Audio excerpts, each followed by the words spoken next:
سید عالم صلی اللہ علیہ وسلم کے وصال ظاہری کے ایام قریب آئے تو حضور نے سرخ پٹی باندھی، تیز بخار ہے نبی کریم کو، دو صحابہ سہارا دے کے مسجد میں لائے، نبی پاک علیہ السلام کو بظاہر سہارا دے کے لایا گیا۔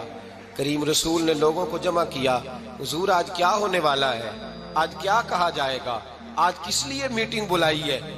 نبی کریم کے کل صحابہ جب مسجد میں جمع ہوئے تو کھچا کھچ مسجد بھری ہے۔ وصال ظاہری سے چند یوم پہلے کی بات، نبی پاک نے فرمایا آج تمہیں کوئی جہاد کی ترغیب نہیں دینی، آج کوئی نیا پیغام نہیں دینا، آج تمہیں بتانا ہے کہ رب نے اپنے بندے کو اختیار دیا ہے، چاہے تو دنیا میں رہے، چاہے تو اس کی بارگاہ میں حاضر ہو جائے۔ اس عبد نے بارگاہ ربوبیت کی طرف لوٹنے کا ارادہ کر لیا ہے۔ حضرت صدیق اکبر رونے لگے تو صحابہ نے کہا تمہیں کیا ہوا؟ کہنے لگے سمجھ نہیں رہے، کسی کی بات نہیں کر رہے، نبی پاک تو اپنی بات فرما رہے ہیں، اس نے جانے کا ارادہ کر لیا۔ سنیے میرے بھائی، محبوب پاک نے فرمایا بھائی کسی شخص کو میری طرف سے کوئی تکلیف پہنچی ہو تو بدلہ لے سکتا ہے، بدلہ لے سکتا ہے، کسی کو تکلیف پہنچی ہو۔ صحابہ پھوٹ کے رونے لگے، محبوبہ کرم ہی کرم ہوا ہے، رحمت ہی رحمت آئی، آپ کے بارے میں گمان کرنے والا بھی دائرہ ایمان سے نکل جائے۔ حضور آپ کیا فرما رہے ہیں؟ فرمایا نہیں بھائی اٹھو۔ پیچھے سے جناب عکاشہ بن محصن اٹھے، ہاتھ کانپتے ہیں، آگے بڑھے، کہنے لگے یا رسول اللہ، ایک جنگ کے موقع پر آپ نے درہ مارا تھا، ننگی پیٹھ پر صفیں سیدھی کراتے، بات دل میں رہ گئی ہے، میں نے بدلہ لینا ہے۔ نبی کریم نے فرمایا بلال دوڑ کے جاؤ، فاطمہ کے گھر درہ پڑا ہے، درہ لاؤ۔ سیدنا بلال حبشی کہتے میں گیا، دستک دی، سیدہ طیبہ طاہرہ حضرت فاطمہ فرمانے لگی بلال کیسے آئے ہو؟ اماں جی وہ درہ چاہیے تھا۔ سیدہ کو تشویش ہوئی، کہنے لگے بلال نہ تو جنگ پہ جانا ہے، نہ جہاد ہے، نہ کوئی ایسا موقع ہے، حضور کی تو طبیعت مبارک بظاہر بڑی علیل ہے، درہ کیا کریں گے؟ حضرت بلال عرض کرنے لگے اماں جی ایک صحابی بدلہ لینے لگے ہیں، صاحب طبقات نے جملے لکھے ہیں، کہتے ہیں بی بی صاحبہ نے درہ بھی دیا اور امام حسن حسین کو بھی باہر نکالا۔ فرمانے لگی عکاشہ سے کہنا 100 درے مارے، ان دو شہزادوں کے جسم پر نبی پاک کے قریب نہ جائے، میں نے 2 بچے پیدا ہی اپنے محبوب پر قربان کرنے کے لیے کیے، ان کو لے جائے۔ حضرت بلال کہتے میں 2 شہزادے لے کے آیا، اور جب دروازے میں میں لے کے پہنچا تو نبی پاک نے دیکھا تو آنکھوں میں آنسو آ گئے، فرمایا ان کو بٹھا دو، مجھے پتا ہے فاطمہ نے کیا کہہ کے بھیجا ہے۔ حضرت سیدنا بلال فرماتے ہیں درہ میں نے جناب عکاشہ کو دیا، حضرت عکاشہ درہ لے کے آگے جو بڑھے تو حضرت ابو بکر صدیق نے ان کے پیروں پہ ہاتھ رکھا، فرمایا عکاشہ میری طرف آ یار، مجھے مار درے، نبی پاک کے قریب نہ جا۔ مصطفیٰ کریم نے فرمایا ابو بکر تو ہٹ جا، اسے آنے دے۔ فرماتے ہیں میں چند قدم آگے گیا تو مولا علی شیر خدا نے میرے پیر پہ ہاتھ رکھا، کہنے لگے عکاشہ سوچ تو صحیح تو کیا کر رہا ہے؟ حضور نے فرمایا علی ہٹ جاؤ، میرا اور ان کا معاملہ ہے۔ جناب عکاشہ آگے بڑھ رہے، نبی کریم نے فرمایا میں اپنی امت کو درس دینا چاہتا ہوں، خبردار خبردار زندگی میں تمہارے ہاتھ سے زبان سے کسی کو تکلیف نہ پہنچنے پائے، خبردار یاد رکھنا وہ معاشرے بگڑ جاتے ہیں، وہ معاشرے تباہ کر دیے جاتے ہیں جہاں ظلم ہوتا ہے، جہاں زیادتی ہوتی ہے، جہاں لوگوں کو ستایا جاتا ہے۔ محبوب کریم کے قریب آئے حضرت عکاشہ کا، حضور میری پیٹھ ننگی تھی، آپ بھی ذرا کپڑا ہٹائیے۔ نبی کریم نے پیٹھ سے کپڑا ہٹایا، جناب عکاشہ نے درہ جو اٹھایا تو صحابہ کی چیخیں نکلی، حضرت عکاشہ نے درہ دور پھینکا، حضور کے بطن اطہر سے لپٹ گئے، چومنے لگے، کہنے لگے حضور وہ تو صفیں سیدھی کراتے لگ گیا تھا، آپ نے کہاں مارا تھا؟ یا رسول اللہ میں تو بہانہ بنا رہا تھا کہ جاتی دفعہ مجھے وجود چومنے کا موقع نصیب ہو جائے، مجھے یہ موقع نصیب ہو جائے۔ میرے حبیب نے فرمایا جس نے جنتی دیکھنا ہو میرے عکاشہ کی زیارت کر لے۔ بھائی ظلم کا دروازہ کھلا ہوا ہے اور لوگ بھول جاتے ہیں زیادتی کرتے ہوئے، وہ بہو سے ہی کیوں نہ کریں، وہ اپنے گھر کے بھول جاتے ہیں کہ شاید پوچھنے والا کوئی نہیں، شاید میزان نہیں لگے گا۔ ایران کے بادشاہ نے اپنے بیٹے کو پڑھانے کے لیے ایک استاد صاحب کا بندوبست کیا۔ استاد صاحب کو کہا کہ میرے بچے کو دین پڑھائیے، میں چاہتا ہوں کل اس نے انعام حکومت کو سنبھالنا ہے تو یہ دین سے آگاہ ہو جائے، اس کو کچھ سکھائیے، پڑھائیے۔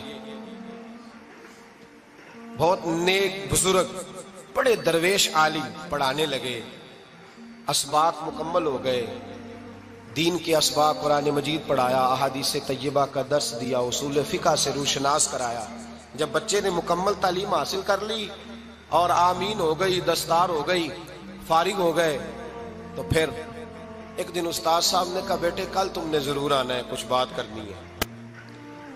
شہزادہ گیا ملنے استاد صاحب سے، استاد صاحب نے کنڈی لگا لی، ہاتھ میں درہ پکڑ لیا، مار مار کے پورے وجود کو زخمی کر دیا، کوئی غلطی نہیں، کوئی بات نہیں، مارا۔ اب بچہ آیا آ کے بادشاہ سلامت سے کہا کہ ابا جی سمجھ نہیں آئی، بڑا مارا ہے استاد۔ تو سیانے تھے نا بادشاہ، یہاں تو قاری صاحب روز کٹہرے میں کھڑے ہوتے ہیں، مولوی صاحب آپ نے میرے بچے کو کیوں مارا ہے؟ آپ 8,000 کے مولوی ہیں، میرا کئی کروڑ کا بچہ ہے، سویرے بدل لیں گے، خبردار آپ نے بچے کو ہاتھ لگایا، اپنی حیثیت میں رہے معاذ اللہ۔ جو قومیں استادوں کو کٹہروں میں کھڑا کرتی ہیں وہ ترقی نہیں کر پاتی، جو استادوں کو کٹہروں میں روز کھڑا کرتے ہیں۔ کہا ابا جی بڑا مارا ہے، تو والد بڑے سمجھدار تھے، کہنے لگے بیٹا استاد باپ ہوتا ہے، وہ زیادتی نہیں کرتا، کوئی بات ہوگی میں تیرے استاد کو کٹہرے میں نہیں بلاؤں گا۔ اماں سے بات کی، اماں کہنے لگی بیٹا میں تیرے باپ سے کیسے بات کروں، ڈر آتا۔ وقت گزر گیا، 22 سال بیت گئے، 22 سال گزر گئے، بادشاہ کا انتقال ہوا، شہزادہ تخت پہ بیٹھا، پہلا حکم یہ دیا کہ میرے استاد کو بلاؤ، پہلا حکم۔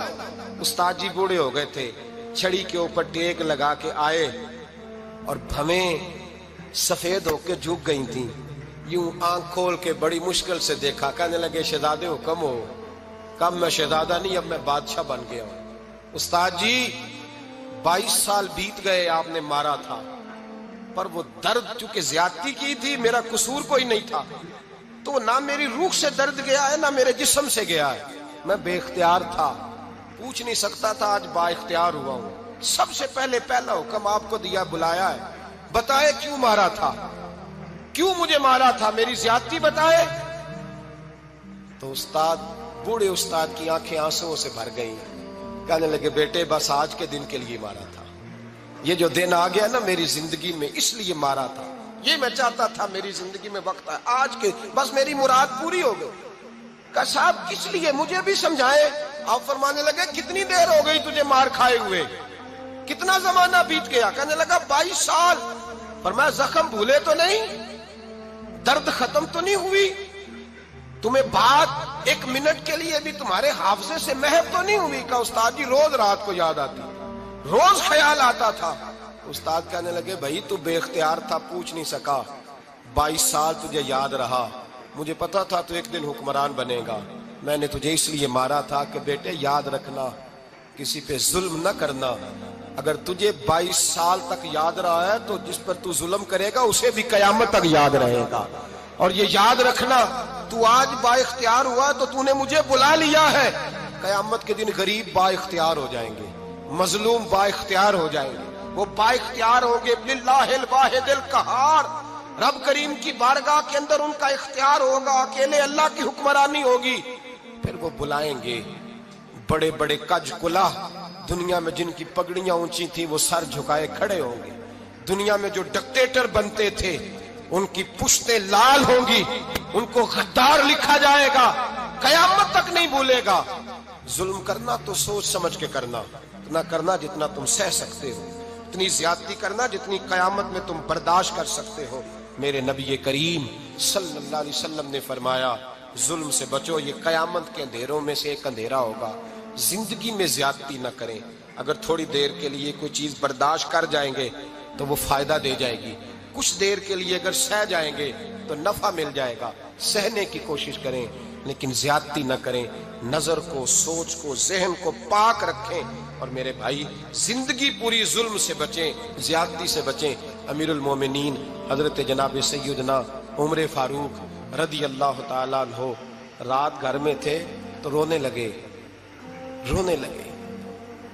بڑی دیر تک روتے رہے، والدہ اٹھی تو صاحبزادے سے کہنے لگی پتہ کرو تمہارے باپ کو کیا مسئلہ ہے۔ شہزادے آئے، کہنے لگے امیر المومنین والد گرامی کیا ہوا؟ تو حضرت عمر فاروق کہنے لگے بیٹا اپنی اماں کو بلاؤ۔ والدہ آ گئی، کیا بات ہے؟ کچھ طبیعت خراب ہے تو حکیم کا بندوبست کیا جائے۔ تو حضرت عمر کہنے لگے کچھ بھی نہیں، آج مسجد سے نکلا ہوں تو نبی پاک کے صحابہ میری تعریفیں کر رہے تھے۔ یہ حضرت فاروق اعظم کے وصال کے قریب کے دن ہے، تعریفیں تو حضرت یہ رونے کی بات ہے کہ خوش ہونے کی؟ آپ فرمانے لگے نہیں، سوچتا ہوں باہر تو میں اچھا رہا ہوں، پتہ نہیں گھر میں ہی کوئی زیادتی نہ ہو گئی ہو، پتہ نہیں تمہارے ساتھ بھی میرے معاملات ٹھیک تھے کہ نہیں۔ صحابہ تو تعریف کرتے ہیں، رو رہا ہوں تمہاری وجہ سے نہ الجھ جاؤں، بیوی ہی نہ کہے میرا حق ہی ادا نہیں کیا۔ یہ لفظ کہتے کہتے پہاڑ ہے یہ شخص، کیسر و کسرا کانپتے ہیں۔ حضرت عمر رو پڑے، بی بی سے کہنے لگے مجھے اللہ کی رضا کے لیے معاف نہیں کر دیتی؟ میرے اوپر بوجھ تھا امت کا، میں ساری رات مدینے کی گلیوں میں پھرتا تھا، دن سارا مسجد میں گزرتا تھا، میں تجھے وقت نہیں دے پایا، معاف نہیں کر دیتی؟ تو زوجہ کہنے لگی نہیں عمر، میں نے بھی زندگی میں اپنا کوئی سکھ چین نہیں دیکھا، کوئی چاؤ پورا نہیں کیا، میں کیسے معاف کر دوں؟ میں نہیں معاف کرتی۔ حضرت عمر زمین پہ بیٹھ گئے، رونے لگے، کہنے لگے چل معاف کر دے۔ کہنے لگی ایک وعدہ کرو، قیامت کے دن رب کریم کی بارگاہ میں میری سفارش کرو گے؟ اللہ کی بارگاہ میں عرض کرو گے کہ اللہ اچھی تھی، مجھے کپڑے دھو کے دیتی تھی، روٹی پکا کے دیتی تھی، میری عزت کی محافظ تھی؟ جناب عمر کہنے لگے تیرے ساتھ وعدہ ہے، رب اپنے فضل سے عمر کو جنت دے گا تو عمر تجھے جنت میں ساتھ لے کر کے جائے گا، تیرے ساتھ وعدہ ہے۔ میرے بھائی جن کے دلوں میں احساس تھا کہ ہم سے کوئی زیادتی نہ ہو جائے کسی جگہ، وہ تو یہاں تک معاملہ کرتے تھے، یہاں تک ان کا خیال رہتا تھا۔ عزیزو، ایک تو نظر میں حیا پیدا کریں، والدین کی بہت بڑی ذمہ داری ہے۔ لاکھوں بچے مرضی کی شادیاں کر رہے ہیں، ہزاروں گھر اجڑ رہے ہیں، یہ وہ والا زہر ہے جو ہر گھر میں تیزی سے پھیلتا چلا جا رہا ہے۔ پہلے ہم کہتے تھے کہ بچہ باہر نہ نکلے، اب کہتے ہیں اللہ کہیں موبائل لے کے تنہا نہ بیٹھ جائے، کہیں تنہا نہ بیٹھ جائے، کیا بنے گا اس کا اگر یہ گندگی اور یہ ایسا نشہ ہے جو اجاڑ کے رکھ دیتا ہے انسان کی توانائیوں کو۔ ایک تو ذہن کو، طبیعت کو پاک رکھیں، دوسرا زیادتی کبھی نہ کریں۔ یہ دو سبق اگر امت کو یاد ہو جائیں تو پھر معاشرہ بڑی تیزی سے اصلاح پذیر ہو۔